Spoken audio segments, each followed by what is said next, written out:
Hey, we're live, pal. Welcome everyone to another episode of the A-Side Live Chat. I am, of course, your host, José Youngs here. After a week-long break, because Casey and I were off on site covering UFC 264 inside the T-Mobile Arena and various other media obligations after... Whoa, I can hear myself. Something's happening. Whoa, I can hear myself. The magic of live TV. Anyway, yeah. This is not even the worst thing that's happened to me as host of the A-Side Live Chat on live TV. Anyway, that's the echo in my ear is gone. Anyway, you guys know the drill. We were gone for a week. Now we're back. Joining us this week, Mr. Shaun Al-Shatti. How's life in overcast, rainy Phoenix? Life is wonderful. We just had a effective monsoon out here all day. My house is almost flooded out there, but it's good times. It's Wednesday. That means Game 4 is tonight. Suns in 5, baby. The road to Suns in 5 starts tonight. Suns in 5. I made sure to tell all the fighters that brought it up. I think Max Holloway said Suns in 4. I think someone else said Suns in 4, and I think Sugar O'Malley said Suns in 4, and I was like, Suns in 5. Let's win it at home. Anyway, joining us on 1 and 2s, Casey. How's life in, I'm assuming, sunny Englewood? It's good. It rained yesterday. You know, have a little drought, and now it's rain. There was a lot of dog poop in my backyard, and it got all wet, so it became mushy dog poop. So, you know. Why didn't you pick it up? Everything falls apart like a turd in the rain. Oh, there you go. I think that's that was the poetic, phrasing. Casey. That was poetic. I think that's Casey. the phrasing. Yeah. Roy Batty said that, I think, too, on the rooftops before he died. Anyway, no one cares about that. This is the Shohei Ohtani Appreciation Podcast. No, but in all seriousness. Dude. Fucking love that. Love that He doesn't guy. even speak English. Well, he does. He just doesn't speak it on television. Anyway. This is America. That was my Stephen A. Smith impression. I got zero baseball contributions to bring to this conversation. Shohei Ohtani is the best thing happening in sports right now, and I say that as someone living in Phoenix during a Phoenix Suns finals. Dude, I might be jumping on the 405 and going to Anaheim this weekend, man. Got some baseball to watch. I'm excited. You're gonna watch a lot of. I don't even like Sprots, but here I am. Yes, you do. Yes, you do. You're gonna hate watching. That's gonna be some bad baseball. Except Shohei Ohtani is gonna be spectacular because that's just the definition of Los Angeles Angels of Anaheim. Anyway, you guys don't care about that. Shaun wants to talk about Loki, so if you want to talk about Loki, you can ask those in the comment sections. Apparently, The finale was really good. Apparently, was really good. Julie's watching it. Julie's watching it right now. I have a lot of thoughts, but I don't want to give spoilers away. I just watched Black Widow 2. It was a movie. Haven't seen it. Didn't watch it. It was a movie. Anyway, you can ask all your fist fighting questions in the comments on the site. You can tweet at us. Some of you may even have my phone number, and you can text it to me. That's happened a few times. Or you can leave it in the YouTube comments. Anyway, Casey, what is our first question? First question. All right, here we go. Let me cut off this silly music. Jeez, that was too much fun. Oh, that's way too small. Let's go. From Jessica Crystal Crew with an A. Oh, for A side. I get it. Let's go. I thought the A would be for Al-Shatti, right? Probably. I would assume so. So that's Diamond, Shiny Diamond, Woot Woot, Al-Shatti. I'm the Woot Woot, I assume. That's what, when I see those hands, that's the noise I make in my mind. Woot Woot. Can I get a Woot Woot from you, Shane? Whoop, whoop. There you go. Not happy with that energy, bro. Not happy. Hey, man. Feed me some good questions, and I'll bring you some great energy. Right here. Let's go straight to the YouTube comments. From Vasivas on, I apologize for mispronouncing your name. In the YouTube comments, what do you think of John Kavanagh's assessment of the fight? Should he change his feedback? So, John Kavanagh, Conor McGregor's head coach, said the first round was going well. I don't know the exact phrasing, but he had some. He's like, it was going well. It was doing this. Conor looked great, and then he shattered his ankle, and then the fight fell apart. So, Shaun, is this on a scale of Javier Mendez, or let me rephrase this. On a scale of Trevor Whitman to Edmund Shabazian, what side is this closer to in terms of coach's assessment of a fight? Edmund Shabazian. I'm not Edmund Shabazian. What's his Edmund Tarverdian? That's the lowest. I figured the Diego guy would be the lowest. Fabia. Well, I think I saw a lot of That's people. got to be the lowest on the spectrum of coaching, right? Like if there's a, Well, if there's I think it was more like post-fight assessment or pre in between round assessment. I think a lot of people were calling him the new Edmund after this. I don't really have a stake in that argument. I'm just saying what the fans were in our Instagram comments. That's what the comments were about. As the sports czar of the world, I'm going to go ahead and decree that Joshua Fabia is the lowest rung of the coaching ladder. What are you talking about? Josh Fabia has multiple wins as a coach in the UFC. So does Tarverdian. I think what are we talking about, Fabia? Okay, let's move on. Yeah, let's move on. So I'm trying. I don't have Kavanagh's comments in front of me, right? But I saw them just as much as anybody else saw them, and they certainly do ring a little bit, a little strange, right? Because I don't know that anybody could see those comments and actually agree with them. Like I nobody could see that Conor fight and actually like, oh yeah, things are going great. The whole game plan was to get 10-8 in the first round and just get mollywopped for the whole 5 minutes. We're really going to – the idea was we're going to bruise up Dustin's elbow with Conor's forehead. That was the plan. We got him. Yeah, we really had him where we wanted him, guys. I don't know. That whole thing rings very strange to me, and I find the discussion after this fight – I mean, there's a lot of narratives that have been talked about after this fight, but I do find the discussion after this fight about Conor's camp and the idea that if he's ever going to become Conor McGregor again, and to the way that we know him, right, as like a successful fighter, I guess, that he needs to start branching out and doing some different things with his camp. Because, I mean, you look at that camp. How many successful fighters would you say they've produced over the last 5 years, Jose? SBG? Yeah. From the original crew, I think Conor's the only one even left in the UFC at this moment. From like that original, like Ashling Daly, Cathal Pendred. So I mean, Chris like Shields, non-Conor, what's a new fighter that they not the original crew, but just coming out of SBG. They have because you name any other camp. Sinead Kavanagh is doing decent in Bellator. They got some Bellator people. That's it, right? Yeah, because they do have a relationship with Bellator. I mean, I guess I interpret those comments the same way that Mike Brown interprets those comments. He spoke to our own Damon Martin here on MMA Fighting today, and he said basically, like, I don't know how he could see that way. And I guess that's where I come from. If that's your coaching assessment, Michael Bisping says Conor should drop you. I'm sure that's not his real coaching assessment. I'm sure that's just sort of what he's saying to the media. The whole Conor camp has been very, I'd say, curious the way they were talking in the lead up to that fight and since that fight. But yeah, it's not. I wouldn't say those comments were reflective of reality at all. So Sinead Kavanagh is 4-4 in Bellator. I think Johnny Walker's still training at SBG Ireland. Last I saw, Gallagher's now under James Krause.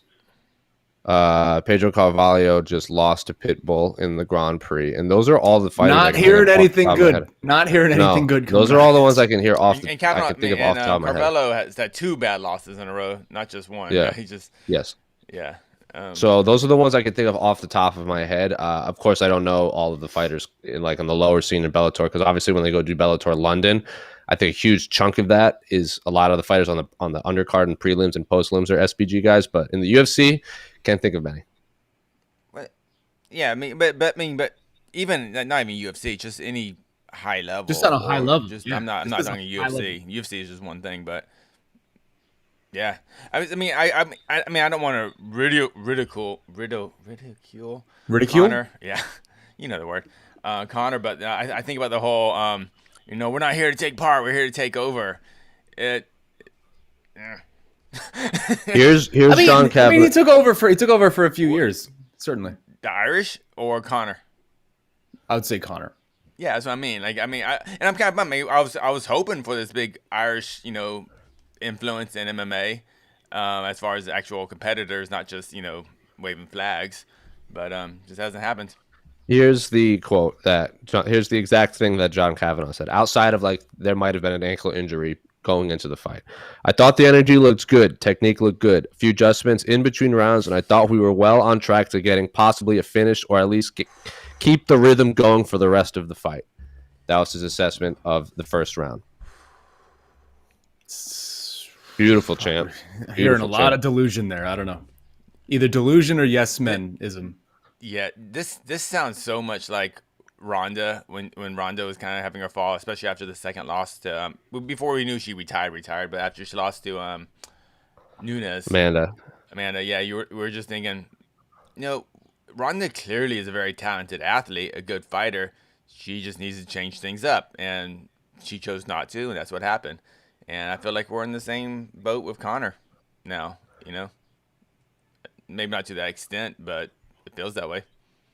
well, I also don't know how much, because if you watch Conor's social medias or videos or anything, I don't know. He didn't really leave Dubai after Fight Island. He stayed there for a long time. I didn't see Kavanagh or Roddy or any of his main training partners really until he went to California. Unless they weren't on the videos or anything like that. I know Conor was kind of keeping his camp secretive leading up to this fight. But until he went to California, a couple weeks before the fight, didn't see him with Kavanagh or Roddy or any of his usual crew. So no idea who was even training with over in Dubai. That's on him. I mean, that's on Conor. Yeah. He can't do the whole thing. I didn't train correct again. It's like, I don't know. It's like, right. So our assessment is bad. Should he change? Should he change his feedback? Like, he already said it, so it's out there. Yeah, I don't know. All right. What's next? Bebop, boop, bop. Oh man, a lot of Conor talk. Let's get them all. Let's get them all out of the way. Shocking. I mean, I would assume that's the biggest story of the week, right? Yeah, but I know it's a big story, but I'm over it already. Come on, it's Wednesday. Well, our fans are not, and they are more important. He posted a picture of Poirier's 4-year-old. Surely the MMA media isn't going to find a way to excuse this / ignore this. Surely the MMA media will have the guts to ask Dana about it at the next presser. I love that. Surely the MMA media isn't going to ignore this. I love it. And not let him deflect. Jose, can we have Shaheen read the question, please? It's so silly. That's so silly every time I hear that. And not let him deflect with a simple, yeah, that's out of line. Yeah, Dan, are you going to fine him? Is there even a code of conduct policy? How is posting a picture of a man he threatened to kill his child unacceptable to go without punishment? And the follow-up would be, Dana, will you use this in the next promo? Will you zoom in on the kid's face with the word Gonzo on the screen? How many buys will that do? What a salesman. So I didn't see these tweets while they were up, because apparently they were deleted real quick. But someone on Twitter, and I want to give him credit, but I can't remember. I think it's Out of Context MMA or something like that. I don't think that's the handle, but that's what he goes by on Twitter. Screenshotted them all. He actually lined up the broadcast interview with Dustin Poirier to the like someone had a camera, like a phone camera on Conor, yelling after the fight at Dustin. And he lines them up, and you can see the exact moment that he pointed at his head, pointing at his gun, saying, "You're going to get it," to when Joe Rogan stops the interview and looks at Conor like he's crazy. And then Dustin's like, go interview him. Go ask him what he's saying. Later, apparently, Conor McGregor tweeted Gonzo with a photo of Dustin Poirier's kid and some various other unfortunate things. I'm just going to call them unfortunate. Obviously, there are worse things you call them. But Sean, I don't know if you saw the tweet. No, yeah, it's disgusting. I mean, I'm just sitting here waiting to talk. It's absolutely disgusting, man. Like all of this is disgusting. The whole aftermath of all of this was absolutely disgusting, man. Like we've heard so many people say it at this point. Paul Felder had a really nice rant about it, where it's essentially like, dude, you can't do that, right? Like, I understand that this is a fight game and people talk trash, and that's part of the game, and I enjoy that as much as anybody, but there is a certain line you can't cross, and Conor crossed that line multiple times. He's crossed that line multiple times throughout his career. It's nothing new, but this feels like a bigger version of all of it. It was sour grapes and delusion to dialed up to 100, and I understand, like, the guy is sitting there with a broken leg, so maybe let's not interview him. Maybe let's not interview the dude with the broken leg who's obviously all hopped up on adrenaline and anger and desperation. Like, nothing good's going to come out of that, right? Like, that's a weird decision on its own. But when you do, he says all these things. It's out there at that point. You can't excuse it. It's a terrible look. It's frankly, I'm done with it, man. Like, I don't have any interest in ever seeing a fourth fight between these guys. It's pretty obvious that Dustin Poirier is a much better fighter than Conor McGregor at this point. I think if they fought 10 times, Dustin probably wins 9 of them. Like, it's just where they are in their careers. Dustin's going to go down as an all-time great lightweight, and Conor's going to go down as a guy who beat Eddie Alvarez. You know, like he's 1-3 at lightweight. Like, it is what it is. He had a chance to maybe be one of the greats of all time, and instead he's just going to be the richest fighter of all time and the most popular fighter of all time, and that's a hell of an accomplishment. But at this point, like who wants to see a fourth fight? Who has any interest in this at all, other than the most diehard of Conor fanboys? Who has the most interest? I'm sure every UFC shareholder. That's who has. Sure. That's not what I mean. That's not what I mean. I just mean on like a hardcore fan scale. Are people clamoring to see Dustin Poirier versus Conor McGregor 4? Because I don't feel like that's actually out there. Like, I'm sure when it happens, which it will happen, we'll all watch it. But that's not exactly, I guess, what I'm saying. Yes. Dana White, his only comment I've seen so far has been not a fan. Or, yeah, that's out of line when someone brought up the pre-fight trash talk. But it was after the fight. He didn't say anything about it before the fight. Will he use it in the promos? Probably. He'd use the bus attack after he said it was disgusting in all of the promos. Even Teddy Atlas, when I interviewed Teddy Atlas for our post show, he said you have to carry yourself like, if you want to call yourself a champion, you got to carry yourself like a champion. And he wasn't even a fan of Conor's post-fight talk. So disgusting all around. And as far as the MMA media, I am sure someone will ask. I'm sure it will be someone like John Morgan. Not sure the Mac Life will bring it up, whether it's their place to or not. I'm not quite sure, but I'm sure someone like John Morgan or someone on site will bring it up. Well, what's there to bring up? What do you mean? Bring up to what? To Dana? Yeah, I personally would like Dana's comments on it. You can't not have something.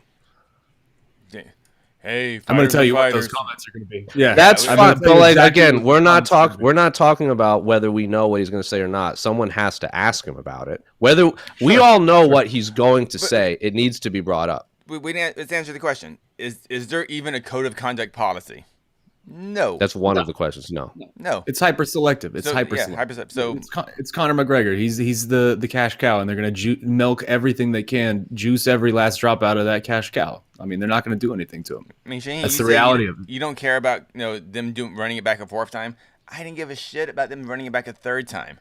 So like a fourth time, I'm going to give less of a shit. But I work, and this is what I do for a job, and people want to still hear about it or whatever. So they're gonna do Conor versus Dustin 2000. They're gonna just do a best of 7. They're gonna do like the NBA finals and just keep doing this until Conor finally wins one, and then it's just like, oh look, I won one. It's over. Title shot.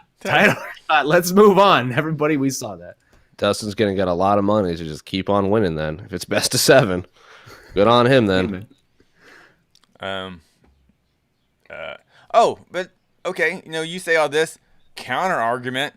Ronda Rousey's tweet. That's just promotion. That's just, Conor. I see one sore loser popping up another sore loser is what I see. Yeah. Yes. It's kind of funny how they're buds. I like that. It makes a lot of sense. We cover everything in this question. I saw a lot of question marks in it. All right, cool. The main one, I don't think the MMA media is going to ignore it. Like someone on the scene, right. Well, I'm talking about bringing it up to Dana. I love the discussion of the MMA media as some monolith. It is so hilarious to me every time. I'm just like, oh, the MMA media doesn't talk about this, as if there's not hundreds of people in the MMA media, and some people are probably talking about that. Yes. And it's funny. I just find it funny where between different fans where that line is crossed. For this fan in particular, if a lot of fans was the line was crossed with threatening to kill or murder his family and stuff. I mean, I felt the line was crossed way back, with Conor. So like this is like for me, I'm like, okay, whatever. Like we've already accepted he can say whatever he wants, and just still sell a fight. So here we are. Yeah, the Conor question. From CSAL86, McGregor's future. Does Conor fight twice more in 2022 and be done with his contract and then be done with the UFC and fight Jake Paul? I see no way he lets himself be GSP'd by Dana. If he fights, I don't know the exact number of fights left. If he has 3 or 2 or whatever, like let's say he has, I see you. Let's say hypothetically he has 2. I don't know, just for the sake of this question. I am pretty confident that Dana will not let him just walk away after 2 fights. Maybe he holds him up for a bit. You think? Yeah, no. I have a feeling never letting Conor McGregor go. Especially, I wouldn't be surprised if Nate tries to get 1 fight, Conor tries to get 2 more fights, and then they do Conor Nate 3 outside the UFC. and make a ton of money, and they get to keep it and not give a UFC a chunk of any of it. But Shaun, I'll let you answer this first. What do you make of Conor's contract situation, and will we see him ever outside the UFC? I would be stunned if they'd ever reached that point. Like, I don't know how the UFC could possibly ever let it reach that point, right? Like, that would be promotional malpractice, to steal a phrase from an old friend. But in terms of the future, I mean, I don't know. I mean, Conor McGregor is still the most popular fighter in all combat sports. Like, that's the reality of the situation, right? Like, this was the second highest selling pay-per-view of all time. It's looking like. I think that says something. He's Nate Diaz now. He could lose a billion times and people are still going to be interested. People are going to still want to watch the car crash. People are still going to be invested in the idea that maybe the old Conor is back. Maybe Mystic Mac is back one more time. He has thousands of fights he could sell. If they booked Conor versus Tony Ferguson or Conor versus RDA or Conor versus Nate Diaz, any of these type of fights right now, people would be interested. I would be interested. Like, that's just sort of we're human beings. Like, we're jerk-offs who love watching this stupid circus sport. So, like, you know, all you got to do is sell me the car crash, and eventually people are going to like it, right? They could do Charles Oliveira versus Conor McGregor, and it would sell so much better than Charles Oliveira versus Dustin Poirier. Oh, it would do like 4 times the number. That's what I mean. Like, yeah. And dude, you know this. You know, there's the shareholders are going to Dana and like, why don't we just do it? Let's just go for it. Let's make some money. I mean, we've reached past the point where the worm is turned, right? Like, no one cares anymore about any of this. People put up some perception of like, oh yeah, this is all bad. This is like, I hate the idea of Cyril Gane versus Derek Lewis, and then it's been a week, and now nobody's really talking about how stupid and pointless that fight is. And next month when that fight comes, or whenever, I think, yeah, that is next month, Houston. People are going to be excited for it. People are going to buy it. People are going to watch it. So it's like the UFC has successfully cracked the code of just like, well, just give them anything and they'll learn to like it. So like, I would be stunned if Conor happens Charles Oliveira, but I wouldn't actually. This is what happens when you also put ticket sales out before the main event, because then it sells out, and then you put whatever main event you want in the top spot. Casey, you look like you were going to say something? Oh, yeah. I mean, that's why I hate the whole idea. It's like, oh, well, they put Derek Lewis to sell tickets. Like, bro, the card is already sold out. They did fine. Or they did. I mean, that's fine. I mean, yeah, the whole ticket sales and thing. It's just that's all I was going to say. Yeah, just. But I like the idea. This question says, are we going to let himself get GSP'd by Dana? The thing about GSP won.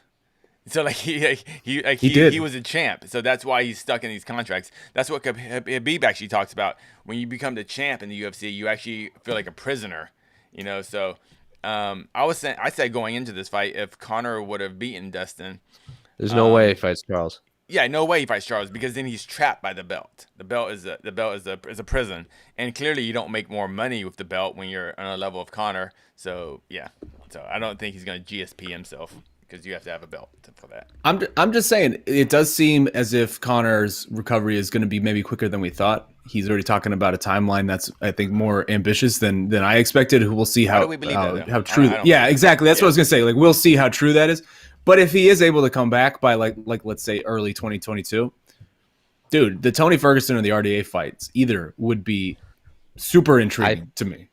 I just want to see him take a step down in competition, right? Like, Dustin is the best lightweight in the world. I think all three of us would agree with that. Like, fight someone lower. Tony Ferguson is right there. RDA is right there, and they're in super similar points of their career. I'll go for either of those. I think I wouldn't be surprised if Conor was, like, over the years, Conor was planting seeds for a lot of these lightweights that aren't top 5, but maybe 6 to 10. Like, he was planting seeds for future fights by, like, how many times did he randomly call out Paul Felder over the years? He's kept that RDA rivalry. He's the Tony Ferguson paradigm. He renewed the RDA rivalry. He went out of his way to renew the RDA. I would. So what I'm saying is, I would not be surprised if he was just planting the seeds for these top 10 lightweights, but not top 5, just so he can try to blast through his contracts with a bunch of fights that have bad blood. You know, and it's just not fighting random people. Like, if he fought RDA or Tony Ferguson, there's at least a storyline there, if that makes sense. Do you get what I'm trying to say? Like, just plow through fights. Yeah. So, but maybe that's just him having foresight and planting those seeds years in advance. Anyway, I think we're giving Conor a little too much credit. I think he just sees people and yells at them, and we go, "Oh, he's planting a seed." I mean, but I think they could do Conor. Actually, I think Conor versus RDA is way too tough a matchup. If the UFC wants Conor to win, this version of Tony maybe. But I think you do Conor versus Dennis Seaver type matchup, whatever that level of it. Drag Dennis Seaver back out of retirement. Just bring Dennis Seaver the back. rematch. We're running it back, baby. Let's go. I would love that. I mean, like, yes. Where's Cole Miller at? Cole Miller's on a fight. What about Drew Dober? Like 15th ranked lightweight, only does stand up, doesn't really grapple. I think he needs to fight someone in that range. Yes, I don't know if Drew Dober's a particular person, but I think it's someone outside of the top 10. But like what you just outlined is Drew Dober's wet dream to randomly land a Conor fight. Yeah. But like that's just the name. Like give him someone in the top 15 that's not going to shoot for takedowns, that has an exciting stand-up style. I think it would be a fun fight. Like I'm not going to say no to Drew Dober and Conor in terms of a stylistic matchup, but it's just not going to happen. This is the first name that came to my head. All right, let's keep moving. What's next? Terrence Leverett. Conor. This is interesting. This is a good one. Yeah, go for it. Conor refused to wear the crypto.com stuff. He has been on his F you pay me lately. Do you think more fighters should do the same? Like if everyone does it, they all can't get in trouble. Besides the union, I think this is the way. Thoughts? So that's the first question. We'll answer this before we move on to the second one.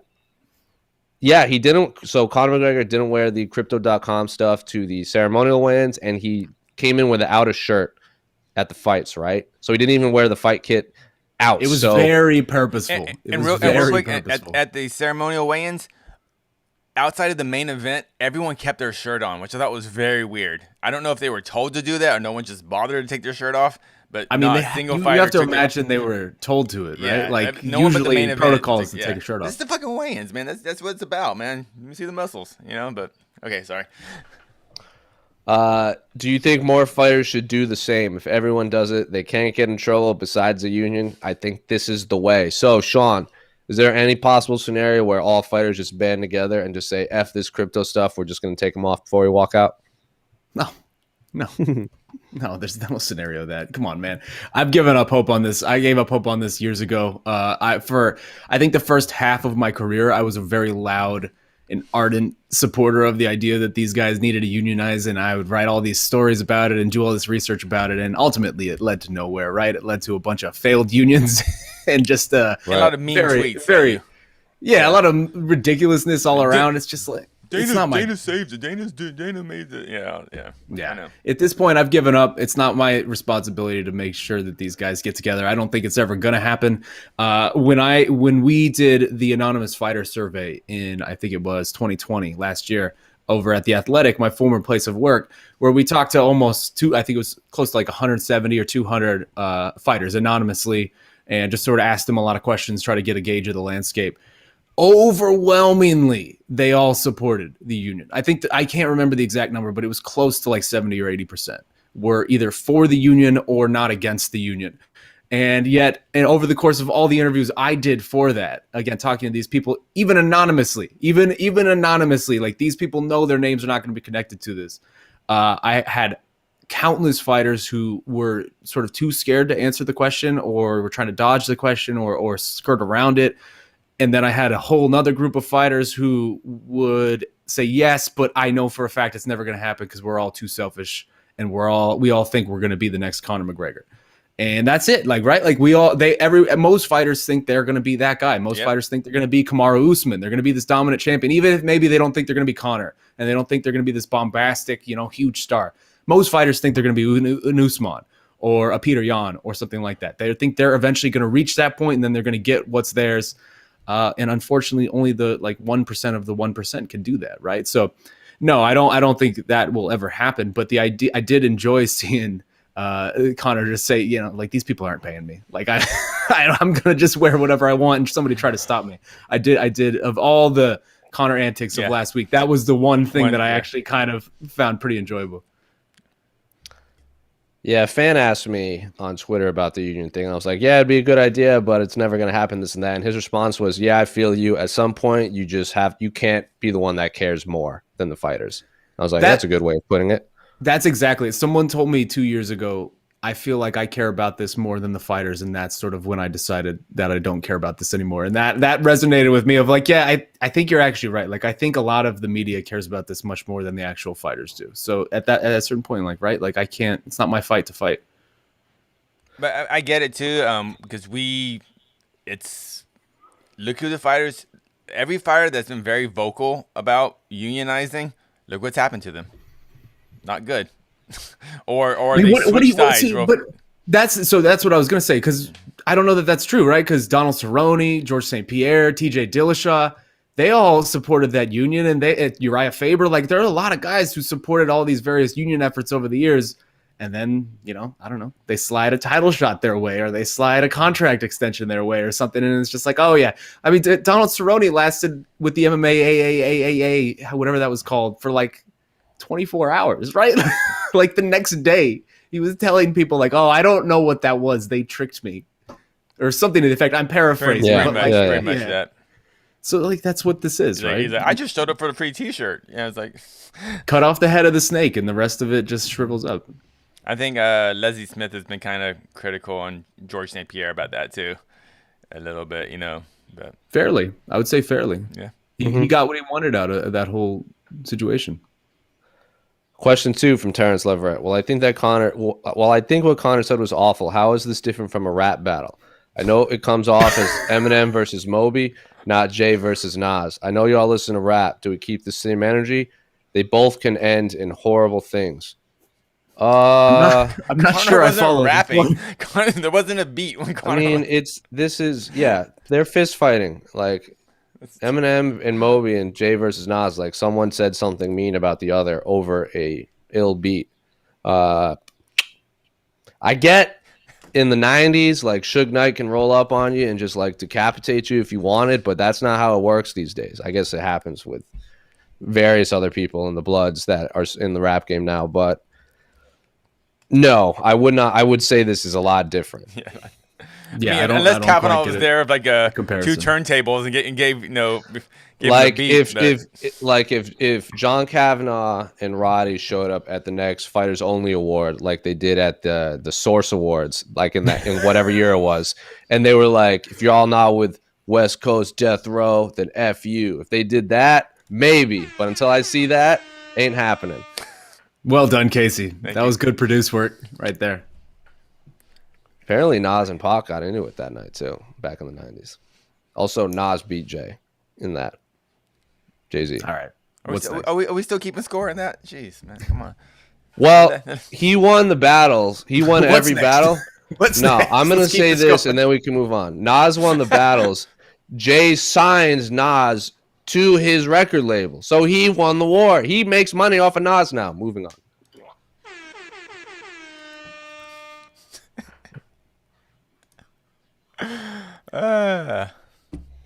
Herb Dean stoppage. Yes. In your opinion, do you think the stoppage by Herb Dean in the fight between Shaun O'Malley and Kris Moutinho was justified? Do you think Herb stopped the fight due to what happened to Calvin Cade and all the damage he took, which caused a little more controversy on why the fight was stopped sooner? I'm a little surprised Herb called this one when there was only 30 seconds left. You might as well let Moutinho go out on a shield, just as Cater did when he fought. From my standpoint, I thought this was a little peculiar. Casey, you wanted to talk about this, so have at it. Oh, this is a great question. This is one of those rare occasions where me and Dana White were right on the same page. Like, Dana said that fight could have been stopped at pretty much any point after the first round. And I agree.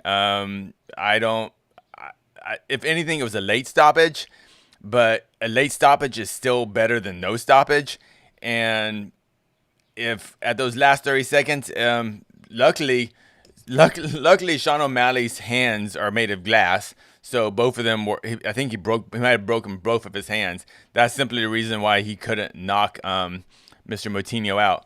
Yeah, Mr. Moutinho, you are a tough MFer. Congratulations, but that's not what the fight. I mean, I don't know. It's like you got what was it? 2,000 strikes. He got hit with some record number. of significant strikes. It was like 200 and something. Yeah, and it was all one side. It was like 230 maybe. Yeah, it was just like I just don't understand at like an 80% clip too. Yeah, like he let's say like accuracy rating. I just don't understand the uproar about this. There's no such thing as a moral victory. Why the hell would the ref go, you know what, get punched in the face 30 more seconds so you can get a moral victory?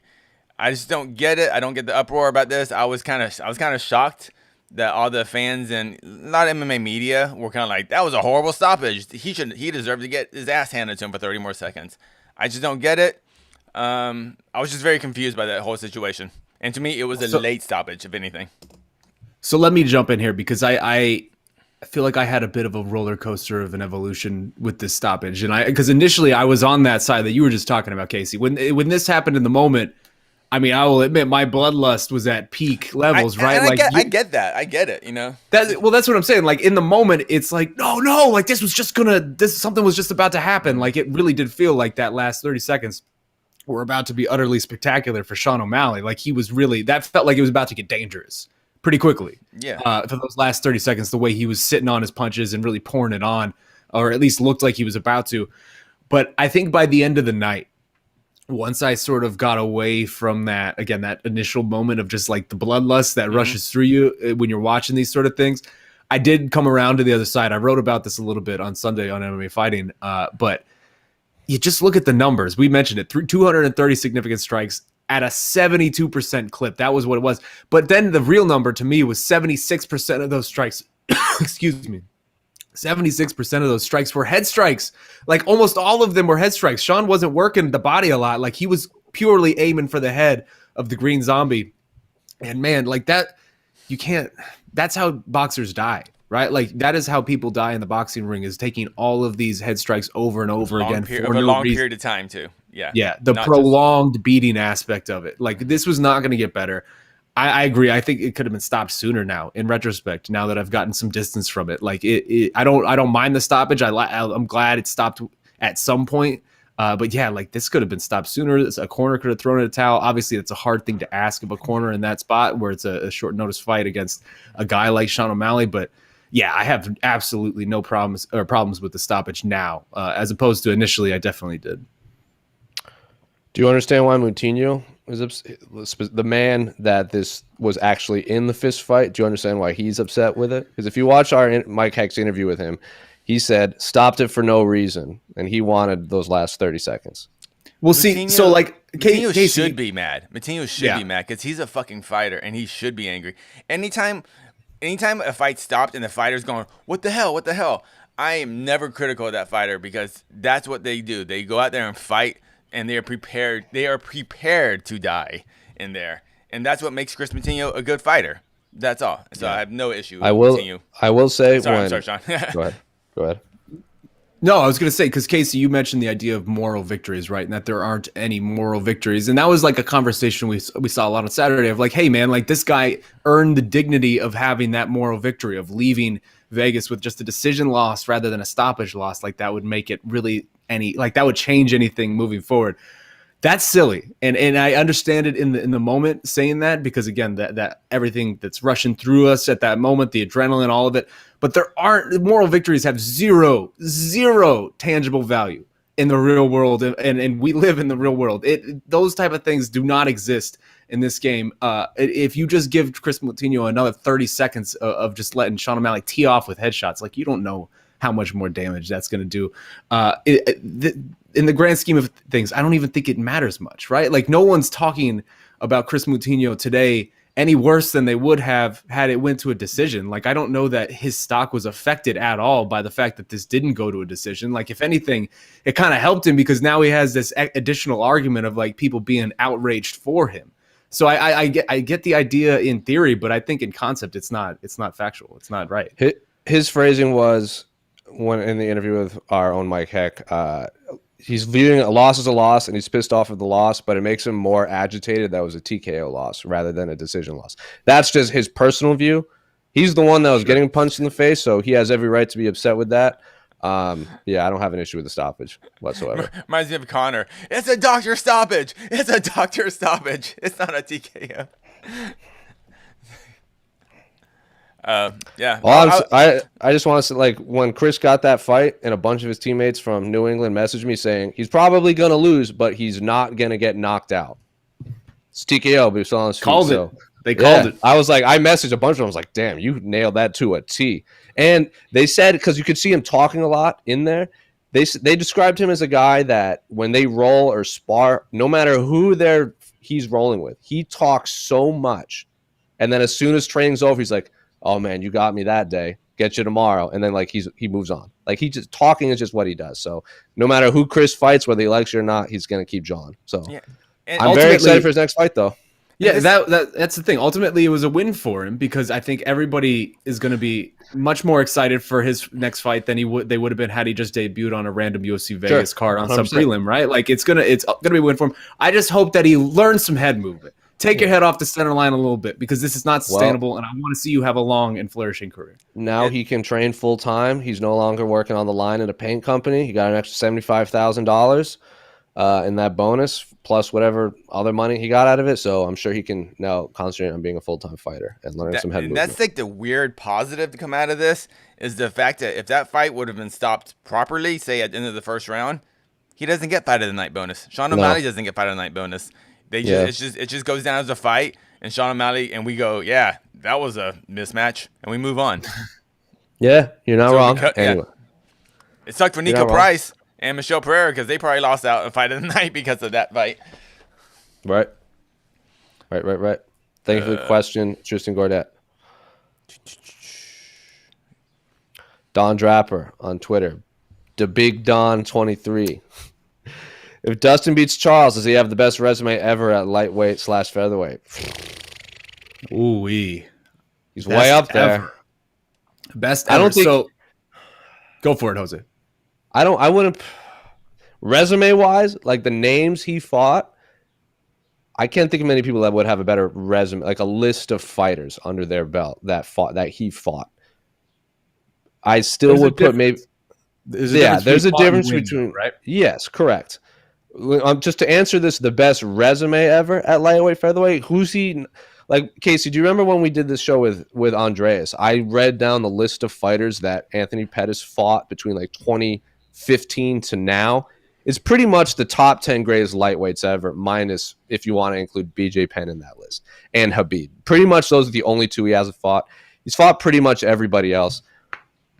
Dustin's the same. Who hasn't he fought out of the greatest lightweights ever outside of the prime BJ Penn? He's fought everybody. So best resume, I can't think of many people better than Dustin at lightweight. Oh yeah, if you go, well, you can add the featherweight aspect of it too. Yes, he has. Yeah, for the handful of fighters that fought significant fights at both those weight classes, without a doubt, Dustin is the best lightweight featherweight ever. I'm gonna go back. Let me go back. I'm gonna start. Let me read from his first UFC fight. His first couple UFC fights were Josh Grisby, Jason Young, Pablo Garza, and then this is starting at 2012 in a row. Max Holloway, Korean Zombie, Jonathan Brookins, Cub Swanson, Eric Koch, Diego Brandao, Akira Corsani, Conor McGregor. That was his featherweight run. Great names. Jumps up to lightweight. Carlos Diego Ferreira, Yancy Medeiros, Joe Duffy, Bobby Green, Michael Johnson. Lost to Michael Johnson. Jim Miller, Eddie Alvarez, no contest. Pettis, Gaethje, Eddie Alvarez, Max Holloway, Khabib, Dan Hooker, Conor. It's pretty spectacular. Yeah, spectacular. I might throw Anthony Pettis' resume in terms of like fights in a row, maybe a notch above, because he also went up to welterweight and fought a bunch of high-level fighters too. Yeah, we're talking lightweight, featherweight. I would put maybe Anthony Pettis above because in a row at lightweight, Edson, Eddie, RDA, Gilbert, Benson, Cerrone, like Joe Lozon, Clay Guida, Benson Henderson, like those are some big names at lightweight too. I think maybe in terms of resume, I'm not talking wins and losses. Maybe Anthony Pettis above, but in terms of wins and losses, I can't think of many better than Dustin. Yeah. I mean, so I would submit to this conversation. Also, Rafael dos Anjos has to be under consideration because Rafael dos Anjos has, since 2013, this is the guys he's fought: Cerrone, Khabib, Jason High, Benson Henderson, Nate Diaz, Anthony Pettis, Cerrone, Alvarez, Ferguson, Tarek Safdie, Neil Magny, Robbie Lawler, Kobe Covington, Kamaru Usman, Kevin Lee, Leon Edwards, Michael Chiesa, and Paul Felder. That's outrageous. Like, that is a murderer's row across 2 different divisions. But I do think the idea of Dustin right now in a historical sense is really interesting. That's one I want to explore just for a second, because I know people get tired of the greatest of all time conversations and sort of like that like, oh, is this the best lightweight of all time situation? There's no Khabib is the best lightweight of all time. I think we can all agree on that, and he probably will be for a long time. Mm-hmm. It's really hard to match and top what he did. But there's a big gaping hole in number 2 lightweight of all time. I don't know that there's a definitive answer to that. You could give me a lot of different answers, and I think you could make a case for any of them, right? You could make a case for Eddie Alvarez, Frankie Edgar, BJ Penn. Like, there's a lot of guys who you could throw into that number 2 spot, and you could make a compelling case that I could eventually come around to it. I really feel like Dustin right now, with the resume that you just listed off, Jose, and the run that he's been on in this UFC stint since he went back up to lightweight, I think he's like 12-2 with maybe like a no contest in there, and the names that he's beaten and the ways that he's beaten them with all out drag out wars and finishes and all of this.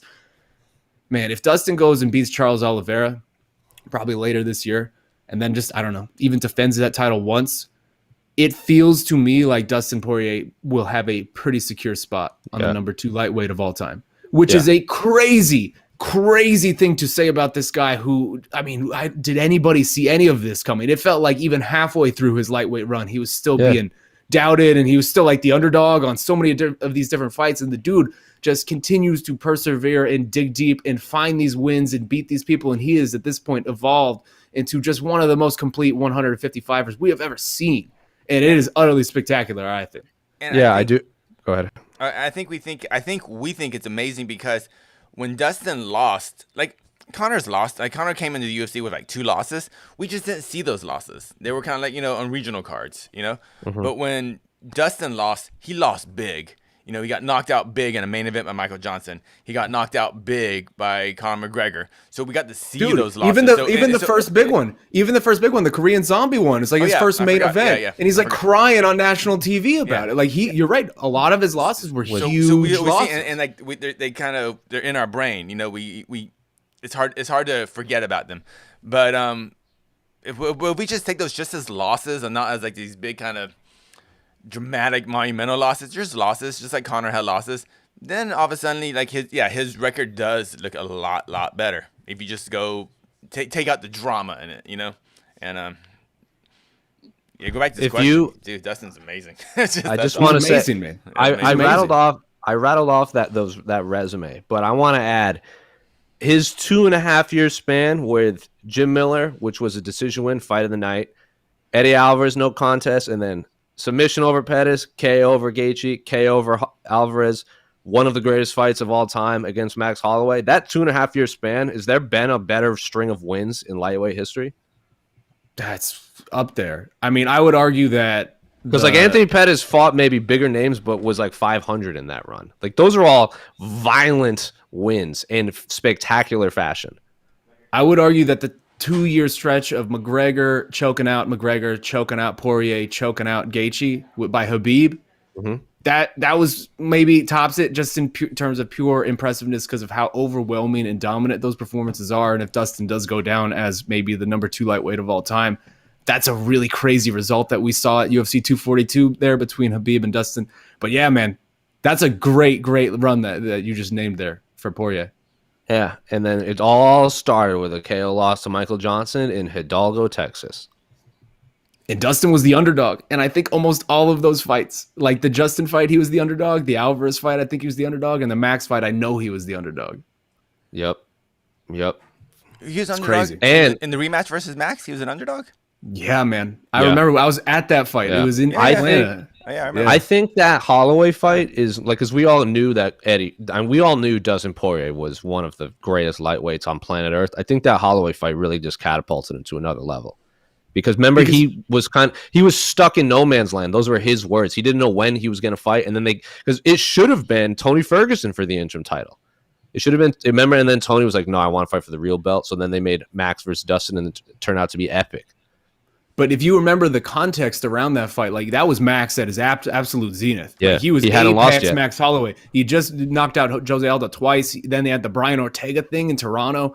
That was just like the craziest sequence of just like the craziest 20 minutes that we had ever seen. Like that, there was a reason Max was the favorite going into that. And I remember that fight week, most people were picking Max, and I was a little surprised of like, guys, are you ignoring what Dustin's doing here? Like he's in the middle of a really historic run, but it's incredible, man. It really is. It's good to see. I love seeing stories like what Dustin is also physically a huge lightweight. I don't want him to move up to welterweight anytime soon, but if he wants to bump up to lightweight at some point in his career, there's fun fights there too. He's a big boy. Yeah, he walks around like a $190. Yeah. You ever see this? Anyway, before we leave this question, I think it's on Netflix. Go watch Fightville. Yeah, and there are photos. Great one. Great, yeah. This is all pre WEC Dustin Poirier, and they show pictures of him when he was 200+ pounds. Oh.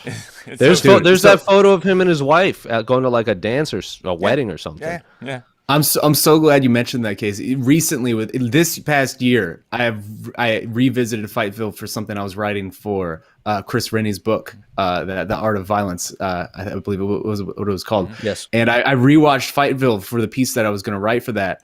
And it is such a interesting rewatch now in 2021, knowing what we know about Dustin Poirier, to see that all of this of him like warming up in rodeo stalls and like hearing his mom talk about like how he's finally found something where he can be the best in the world, and that's all he wants is to one day be able to put his hands up in the air and say that he's the best in the world and that this saved his life and all of this. My man, Dustin, you can put your hands up in the air and say that you're the best in the world. You did it. You did it. I think I saw some clips of Primetime out there today when Nick Diaz was on Primetime, and I'm just so bummed that today's MMA fans never got to experience a proper UFC promotion for pay-per-view. Not just embedded and stuff like that, or Rogan yelling on promos, but like those 30-minute Primetime episodes that built up pay-per-views. And because Dustin Poirier never got one of those. And it's a shame because Dustin's story is so unique and so inspirational to the sport, and I wish more people knew about it. That's all. His fight against Zombie is still my favorite fight ever. Who is in the Jake Paul robot? How does it function? Clearly the question of the week. So if you haven't seen thank you, Cynthia Vance.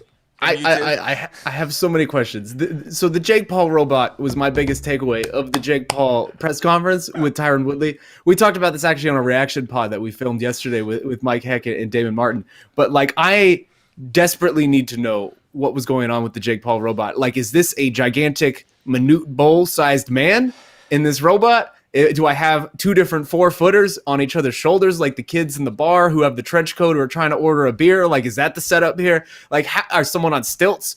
Like, that dude was massive, and it was clearly a human being in there. It's not. In Casey, I know you're going to tell me it's a real robot. It's not a real robot. You guys. I need to know what was going on with this robot. Robots aren't that big, first of all. There's little robots stacked on top of each other to give the impression of one giant robot. And by the way, these are our new future robot overlords. A little respect, please. A little respect to our overlords. You guys are both wrong. If that's the case, I am so not comfortable with Jake Paul having access to that technology. Hey, Jake Paul, he's smart. He's a smart prize fighter. He knows how to promote fights, and he knows who to kiss ass to. You kiss ass to our robot 12-foot jaw overlords. You guys both read comic books, so I don't have to explain to you, but it's clearly similar to the Hulkbuster armor that Iron Man wears. It's just a large suit of armor with a man embedded inside. Or it could be the avatar it could be he's like little, seat, like his little seat. Yeah. Or better yet, for all you cinephiles out there, you guys have all seen Men in Black. You know when the guy's face opens up and there's the tiny alien living in the guy's face, similar to that too. Or it could be like in Ultimate Spider-Man, the comic book, where Mysterio sends his avatar to another dimension, and it's just a giant robot that he controls from another parallel universe. But that is neither here nor there. I love the Men in Black callback. That was such a great movie that nobody ever talks about. Men in Black was great. Me and my friends quote, "It doesn't matter. You're not even gonna be matter." Like we quote that like way too often. Someone told me this is, and I apologize to Darren Elkins for this, but I watched his fight. Whenever he fought Ryan Hall, I was watching with someone that doesn't watch MMA. And this is like the first time that he has ever watched MMA. And I was explaining to him about Ryan Hall, why he's so popular. And the guy's like, yeah, of course he's going to win. The guy he's fighting looks like the cockroaches that go into the guy's skin. Edgar. Yeah. He goes, Darren Elkins looks like the guy who lost his skin and now the bugs are wearing it. I was like, oh, don't say that about Darren Elkins. That's mean. Darren Elkins is a lovely person. He is a fantastic person. And it was a weird fight, but that is since then I've tried to incorporate Men in Black more into the MMA scene. So let's make that a priority. You're doing the Lord's work out there, Jose. Men in Black 3 is also, I loved Men in Black 3. Men in Black 2, Men in Black 3? The one with time travel and that sad ending? Is that the Josh Brolin one? Yeah, the ending ruled. The ending made me sad. I can't say I remember anything about 2 Wars. The ending was timed where Agent K meets Agent J as a kid after his dad dies. Oh, sad times. Spoiler alert. All right. We're going to fly through these last ones because I got to jump off. We got 5 minutes. Do you agree with Habib's prediction that Nate would win the McGregor trilogy? Sean, yes or no? I kind of do, yeah. Casey? Absolutely, I do. Me too.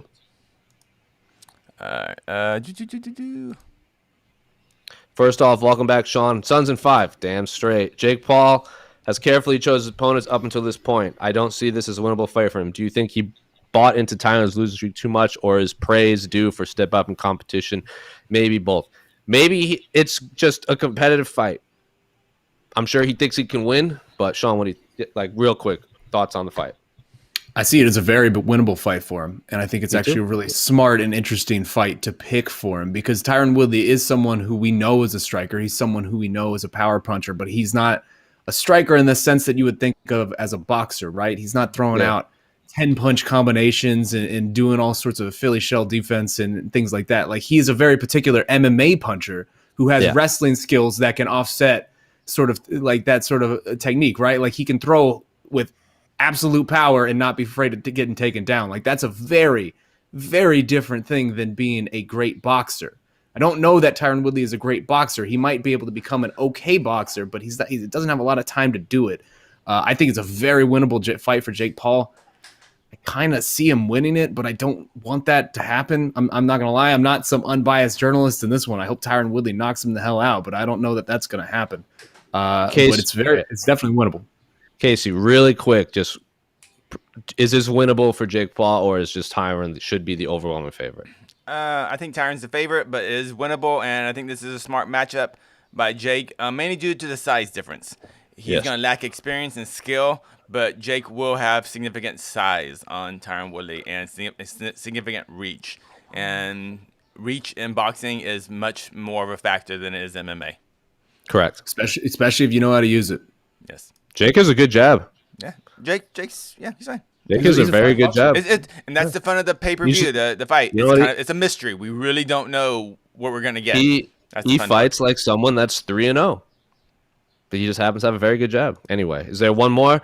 Why the recent trend of MMA media switching jobs? Is it all money? Is each play money is in MMA media? Is each place that much different to work for? Is it something completely different that I haven't thought about? So Casey and I still work at the same place we've been working at for the last 2.5 years. Sean, you just switched over. It's clearly all about the money, right?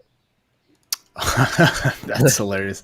No, I mean, I don't know. Why the trend? I feel like these things come in waves, right? Like, it feels like every time there's a major shift in the MMA landscape, it's kind of just not one person, it's multiple people.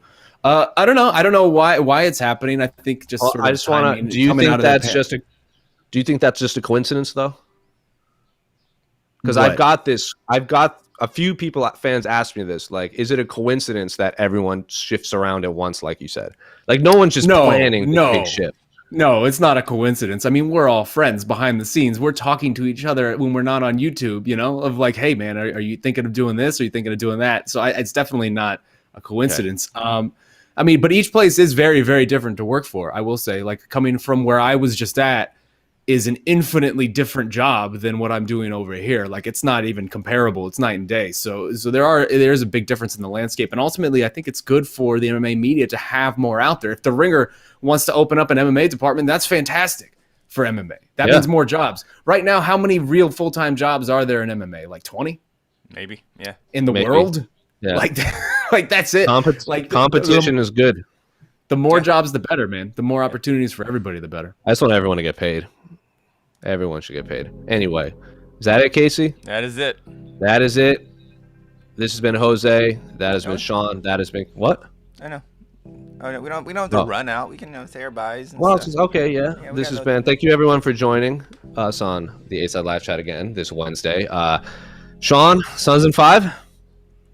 I am so damn nervous. And I'm putting peak nerves, man. That's feels the best like part. That's the best part. The nerves are the best part. The Scott Foster bullshit that happened on Sunday really got me on tilt. And the idea that if we can't touch Giannis, if the fact that anybody just touches him or he can just run into us going down the lane and that's a foul on us, at that point we can't win, right? Like if those are the rules you're setting and you like DeAndre Ayton's just going to get fouled out super fast and we don't have another big man. Like I am terrified that the referees I love negative Shaheen. I love like, oh, we're going to lose. No, this isn't. I don't think this isn't negative. Those are all very actual facts that will probably happen in this game. And if they lose this game, they could basically I'm not saying. All I'm saying is, I never expected us to get this far, and at this point, I'm way too in deep. I can't handle us not winning.